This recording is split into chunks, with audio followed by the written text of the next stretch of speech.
वनवास के दिनों में चित्रकूट से आगे बढ़ते हुए राम, सीता और लक्ष्मण गहरे वनों से गुजरते हैं, जहां प्रकृति की शांति और तपस्वियों का सानिध्य उनके त्याग को और भी दृढ़ बनाता है। इसी यात्रा के दौरान वे पंचवटी पहुंचते हैं, एक ऐसा पावन स्थान जहां गोदावरी की निर्मल धारा बहती है और चारों ओर हरियाली जीवन का संदेश देती है। यहां राम लक्ष्मण से एक सुंदर कुटिया बनवाते हैं और सीता के साथ साधारण जीवन जीने लगते हैं। पर ये शांति अधिक समय तक टिकने वाली नहीं थी, क्योंकि इसी वन में राक्षसी शूर्पणखा का आगमन होता है। राम के सौम्य रूप को देखकर वो मोहित हो जाती है और विवाह का प्रस्ताव रखती है। राम मुस्कुराकर उसे सीता के पास भेज देते हैं और सीता लक्ष्मण की ओर संकेत करती हैं। अपमान और ईर्ष्या से भरी शूर्पणखा अपना राक्षसी रूप धारण कर लेती है और सीता पर आक्रमण करने का प्रयास करती है।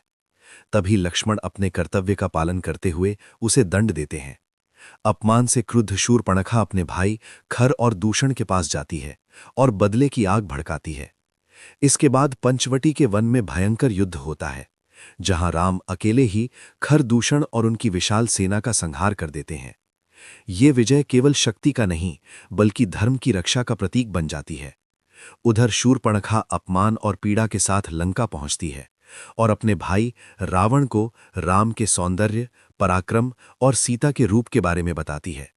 रावण के मन में अहंकार और लालसा दोनों जाग उठते हैं और यहीं से उस महाविनाश की योजना जन्म लेती है, जो आगे चलकर पूरे संसार को हिला देने वाली थी।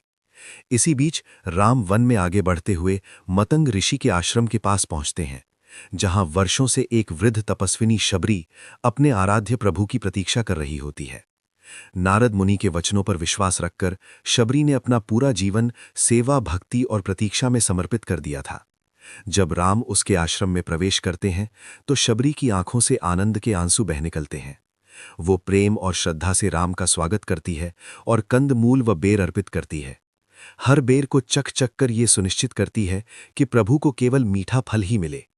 राम उस प्रेम को देखकर भावुक होंठते हैं और बिना किसी भेदभाव के शबरी के जूठे बेर स्वीकार करते हैं।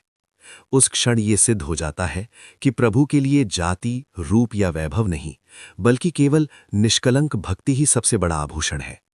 शबरी अपने जीवन का उद्देश्य पूर्ण होते देख प्रभु के चरणों में लीन हो जाती है और राम उसे मोक्ष का वरदान देते हैं। शबरी मिलन के बाद राम को यह संकेत मिल जाता है कि उनकी यात्रा अब केवल वनवास की नहीं, बल्कि अधर्म से टकराने और सत्य की स्थापना की ओर बढ़ रही है।